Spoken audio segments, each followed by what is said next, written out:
Hello guys, ಎಲ್ರಿಗೂ ನಮಸ್ತೆ. Welcome back to our YouTube channel. So ಇವತ್ತು ಒಂದು ಒಳ್ಳೆ ರೆಸಿಪಿನ ತೊಗೊಂಬಂದಿದ್ದೀನಿ, ಗುಲಾಬ್ ಜಾಮೂನ್. ಸೊ ಹೇಗೆ ಮಾಡೋದು ಅಂತ ನೋಡ್ಕೊಂಬಂದ್ಬಿಡೋಣ. ಸೊ ನನ್ನ ಹತ್ರ ಇರೋದು ಎಮ್ ಟಿ ಆರ್ ಜಾಮೂನ್ ಪುಡಿ ತೊಗೊಂಡಿದ್ದೀನಿ. ಸೊ ನಿಮ್ಮ ಮನೆ ಹತ್ರ ಯಾವ ಸಿಗುತ್ತೋ ಅದನ್ನು ತೊಗೊಳ್ಳಿ. ಸೊ ನೀವು ನೋಡ್ತಿರ್ಬೋದು, ಹಸಿ ಹಾಲಾದರೂ ತೊಗೋಬೋದು ಅಥವಾ ಬಿಸಿ ಹಾಲಾದರೂ ತೊಗೋಬೋದು. ಸೊ ಮತ್ತು ಏಲಕ್ಕಿ ಪುಡಿನ ಕುಟ್ಟಿಟ್ಕೊಂಡಿದ್ದೀನಿ. ಸ್ವಲ್ಪ ಒಂದು 4 ಹನಿ ಆಗುವಷ್ಟು ನಿಂಬೆಹಣ್ಣು ತೊಗೊಂಡಿದ್ದೀನಿ ಮತ್ತು ಕೇಸರಿ ತೊಗೊಂಡಿದ್ದೀನಿ, ತುಂಬ ಕಲರ್ ಬರಲಿ ಅನ್ನೋಕ್ಕೋಸ್ಕರ. ಮತ್ತು ಸ್ವಲ್ಪ ತುಪ್ಪ ತೊಗೊಂಡಿದ್ದೀನಿ. ನನಗೆ ಬೇಕಾಗಿರೋಷ್ಟು ಸ್ವಲ್ಪ ಆಯಿಲ್ ತೊಗೊಂಡಿದ್ದೀನಿ. 300 ಗ್ರಾಮ್ನ ಸಕ್ಕರೆ ತೊಗೊಂಡಿದ್ದೀನಿ. ಸೊ ಇದನ್ನು ಯಾವ ರೀತಿ ಮಾಡ್ಕೊಂಬರೋದು ಅಂತ ನಾವು ನೋಡ್ಕೊಂಬಂದ್ಬಿಡೋಣ, ಓಕೆನಾ.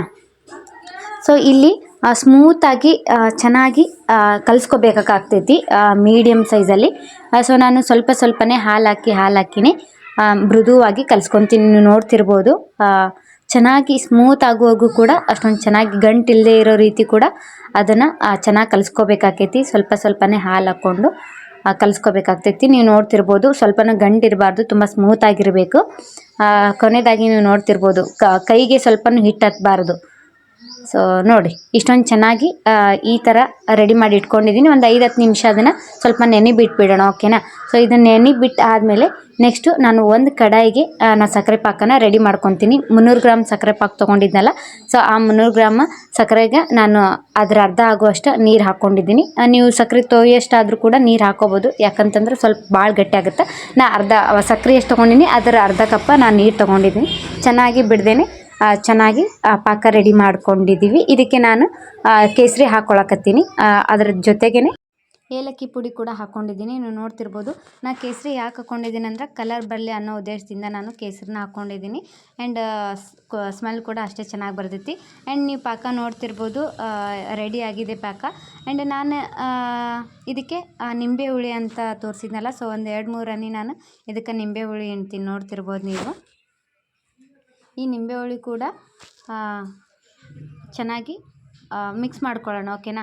ಎಷ್ಟು ಚೆನ್ನಾಗಿ ಈಗ ನೋಡಿ, ನಿಮ್ಮ ಪಾಕ ಎಷ್ಟು ಚೆನ್ನಾಗಿ ಕಾಣಕತ್ತೈತಿ ಅಂತ ನಿಮ್ಗೆ ಗೊತ್ತಿರ್ಬೋದು. ಈ ಥರ ಪಾಕ ರೆಡಿ ಮಾಡ್ಕೊಂಡ ನಂತರ ಈಗ ನಾನೇನು ಈ ಹಿಟ್ಟು ನೆನೆಹಾಕ್ಬಿಟ್ಟಿದ್ನಲ್ಲ, ಸೊ ಇದನ್ನು ಚೆನ್ನಾಗಿ ಇದ್ರ ಜೊತೆ ನಾನು ಸ್ವಲ್ಪ ಕೈಗೆ ತುಪ್ಪ ಸವರ್ಕೊಂಡು ರೌಂಡಾಗಿ ಮಾಡ್ಕೊಳಕತ್ತೀನಿ. ಇಲ್ಲ ಯಾಕಪ್ಪ ಅಂತಂದ್ರೆ ಪೂರ್ತಿ ಸ್ಮೂತಾಗಿ ರೌಂಡಾಗಿ ಬರಲ್ಲ ಅನ್ನೋ ಉದ್ದೇಶದಿಂದ ನಾನು ಸ್ವಲ್ಪ ತುಪ್ಪ ಕೈಗೆ ಹಚ್ಕೊಂಡು ನಾನು ಚೆನ್ನಾಗಿ ಆ ರೌಂಡ್ ಶೇಪ್ ಬರೋವರೆಗೂ ಕೂಡ ನಾನು ರೌಂಡ್ಕ ಮಾಡ್ಕೊತೀನಿ. ಸೊ ಪ್ರತಿಯೊಂದು ಕೂಡ ಹೀಗೆ ಮಾಡಿಕೊಂಡು ಒಂದು ಕಡೆ ಒಂದು ಪ್ಲೇಟಿಗೆ ಎತ್ತಿಟ್ಕೊಳಕತ್ತೀನಿ. ನೀವು ನೋಡ್ತಿರ್ಬೋದು ನೀವು ಪ್ರತಿಯೊಂದು ಕೂಡ ಇದೇ ರೀತಿ ನಾನು ಒಂದು ಶೇಪ್ ಒಳಗೆ ಬರೋವರೆಗೂ ಕೂಡ ರೌಂಡ್ ಮಾಡಿಕೊಂಡು ಎಲ್ಲ ಒಂದು ಪ್ಲೇಟಿಗೆ ಎತ್ತಿಟ್ಕೊಂಡಿದ್ದೀನಿ. ಸೊ ಇದನ್ನು ನಾನು ಆಲ್ರೆಡಿ ಕಾಯಕ್ಕಿಟ್ಟಿದ್ದೆ ಎಣ್ಣೆನ ಸ್ವಲ್ಪ ಮೀಡಿಯಮಲ್ಲಿನೇ ಇಟ್ಕೊಂಡು ಇವನ್ನ ಕರಿಬೇಕಾಕೈತಿ. ಒಂದು ಕಲರ್ ಬರೋವರೆಗೂ ಕೂಡ ಪ್ರತಿಯೊಂದು ಕಡೆ, ಯಾಕಂತಂದ್ರೆ ಇನ್ನೂ ಒಳಗಡೆ ಹಾಗೆ ಇಟ್ಟಿರ್ತೈತಿ. ಸೊ ಹಾಗಾಗಿ ಮೀಡಿಯಮ್ ಫ್ಲೇಮೊಳಗೆ ಇಟ್ಕೊಂಡು ನಾನು ಚೆನ್ನಾಗಿ ಕರಿತಿದ್ದೀನಿ, ನೋಡ್ತಿರ್ಬೋದು. ಸೊ ಪೂರ್ತಿಯಾಗಿ ಇವು ಆಲ್ರೆಡಿ ಒಂದು ಲೆವೆಲಿಗೆ ಬಂದಮೇಲೆ ಕಲರ್ ಕೂಡ ಬಂದುಬಿಡ್ತಾವೆ.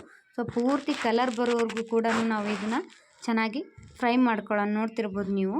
ನೋಡಿರಿ, ಈ ಕಲರ್ ಬಂದರೆ ಸಾಕು. ನಾನು ಒಂದು ಇದರೊಳಗೆ ಎತ್ತಿಟ್ಕೊಂಡಿದ್ದೀನಿ. ಇನ್ನೇನು ನಾನು ಸಕ್ಕರೆ ಪಾಕ ಮಾಡ್ಕೊಂಡಿದ್ನಲ್ಲ, ಇದಕ್ಕೆ ನಾನು ಸ್ವಲ್ಪ ಸಕ್ಕರೆ ಪಾಕ ಸ್ವಲ್ಪ ಬಿಸಿ ಇರಬೇಕಾಕೈತಿ. ಪೂರ್ತಿ ತಣ್ಣಗಾದ್ಮೇಲೆ ಅಷ್ಟೊಂದು ಪೂರ್ತಿಯಾಗಿ ಒಳಗಡೆ ಇಟ್ಟಿರೋದು ಇನ್ನೂ ಪೂರ್ತಿ ಹೀರ್ಕೊಳ್ಳೋಂಗಿಲ್ಲ. ಸೊ ಹಾಗಾಗಿ ಸ್ವಲ್ಪ ಬಿಸಿ ಇರೋದನ್ನು ಕೂಡ ನಾನು ಸ್ವಲ್ಪ ಬಿಸಿ ಇರಲಿ ಅಂತ ಅದಕ್ಕೆ ಹಾಕ್ಕೊಂಡಿದ್ದೀನಿ. ಆಲ್ಮೋಸ್ಟ್ ಸ್ವಲ್ಪ ಬಿಸಿನೇ ಇರಲಿ.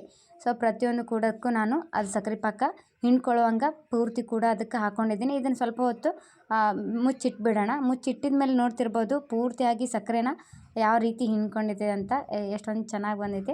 ನೋಡಿದ್ರೆ ತಿನ್ಬೇಕಂತ ಅನ್ಸಕತ್ತೈತಿ. ಸೊ ಆ್ಯಂಡ್ ಈ ವಿಡಿಯೋ ನಿಮಗೂ ಇಷ್ಟ ಆಯಿತು ಅಂತ ಅಂದ್ಕೊತೀನಿ. ಇಷ್ಟ ಆದರೆ ಪ್ಲೀಸ್ ನಮ್ಮ ಚಾನಲ್ನ ತಪ್ಪದೆ ಸಬ್ಸ್ಕ್ರೈಬ್ ಮಾಡಿ ಆ್ಯಂಡ್ ಹೀಗೆ ಸಪೋರ್ಟ್ ಮಾಡಿ ಅಂತ ಹೇಳ್ತಾ ಈ ವಿಡಿಯೋನ ಇಲ್ಲಿಗೆ ಎಂಡ್ ಮಾಡ್ತೀನಿ. And thank you so much. ಮರಿದೇನೆ ನೀವು ಕೂಡ ಈ ರೆಸಿಪಿನ ಮಾಡ್ಕೊತೀನಿ, ಓಕೆನಾ. ಬಾಯ್ ಬಾಯ್.